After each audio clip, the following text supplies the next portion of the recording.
people have any idea what's really happening in Gaza and why it is happening. A few weeks ago, right before this war in Gaza ignites, Netanyahu goes to the United Nations General Assembly and he holds up this map and declares his plan for a new Middle East.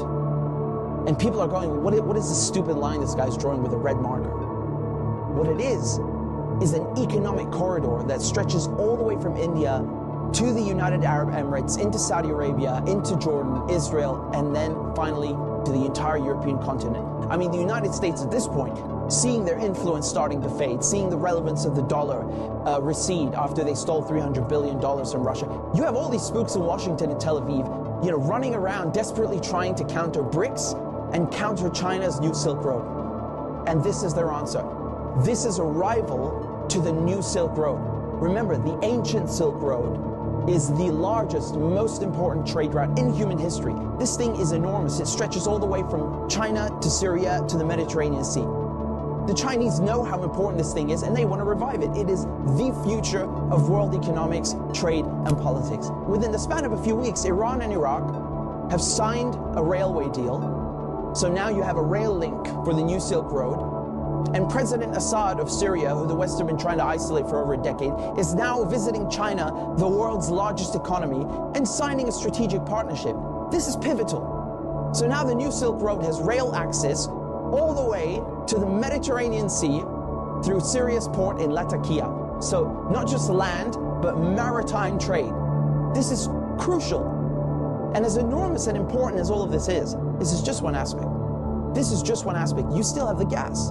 How can we talk about the Middle East without talking about gas and oil? When the US instigated the Maidan coup in 2014, that wasn't just about NATO expansion and encirclement of Russia. This was about surrounding, controlling, and cutting off Russian gas to Europe. Russia is the country with the largest proven reserves of natural gas. Control Ukraine, and you control the pipelines that feed and supply Russian gas to Europe. For decades, you've had US politicians, Republican and Democrat, from every administration, openly saying on camera, we don't want Nord Stream. There will be no longer Nord Stream 2. We will bring an end to it. You want to have pipelines that don't go through Ukraine and Russia. For years, we've tried to get the Europeans to be interested in different pipeline routes. It's time to do that. You want to depend more on the North American energy platform, the tremendous bounty of oil and gas that we're finding in North America. Lo and behold, Nord Stream 1 and 2 are blown up. I mean, this is without question the most egregious, the largest terrorist attack on European infrastructure in modern history. There are only 3 countries on this planet that can pull this off. They are Russia, Britain, and the United States. And let me tell you, it was not Russia. You combine that with the sanction packages from the European Union, banning Russian oil and gas. I mean, talk about shooting yourself in the foot.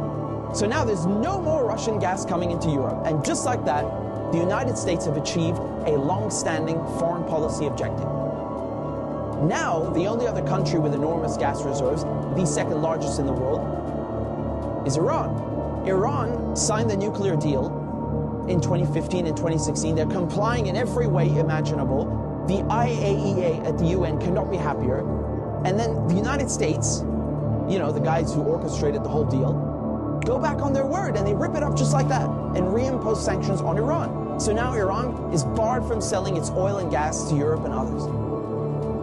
So Russia and Iran, the 2 countries with the largest gas reserves, are out of the picture.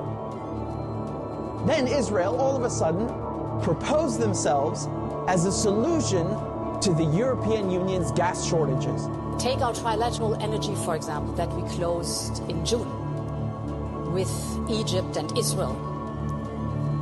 It has played an important role in our strategy to get rid of the Russian fossil fuels. How convenient. How convenient.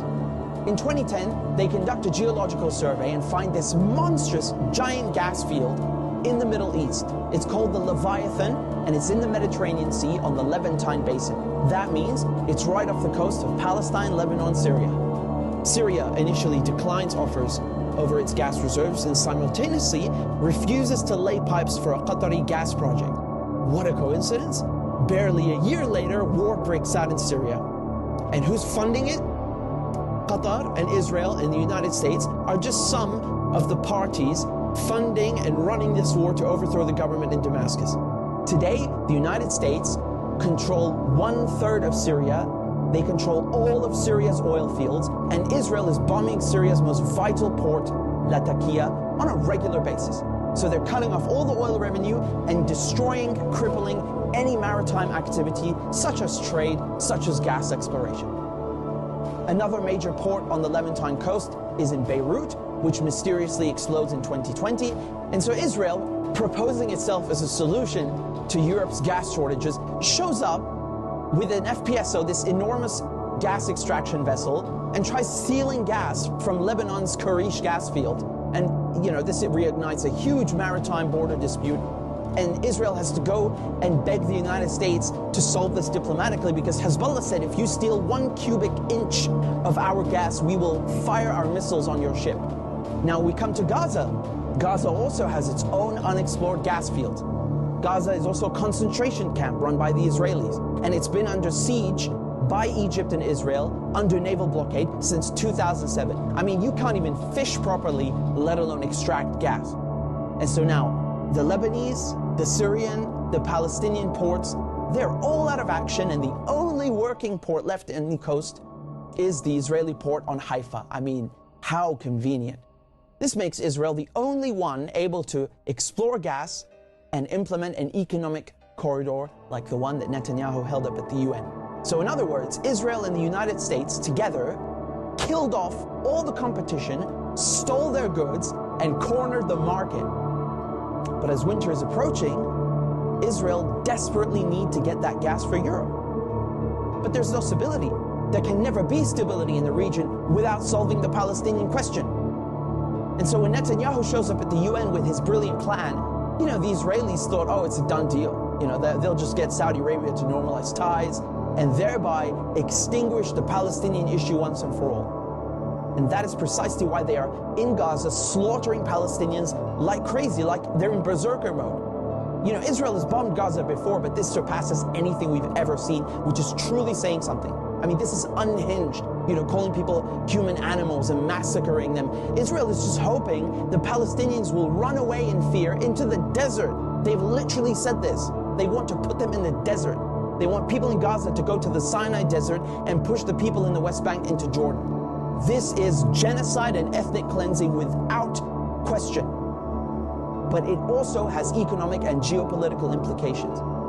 Hamas and the collective resistance, when they found out about Israel's plan and Saudi Arabia's wishes to normalize ties with Israel, which would destroy any hope of a Palestinian state, I mean, this forced their hand. It became clear they needed to act and respond immediately, lest Palestine be lost forever. For Palestinians, this is and always has been a matter of life and death, to be or not to be. Either the resistance axis and the global south expel the American and Israeli colonizers from the Middle East, or Israel and the United States will continue occupying the region, choking off the new Silk Road, plundering Syria's oil, and keeping Russian, Iranian, and Arab gas cut off from the world market. This is a decisive moment, and not just for Palestine, because the victors will end up drawing the new map of the world to come.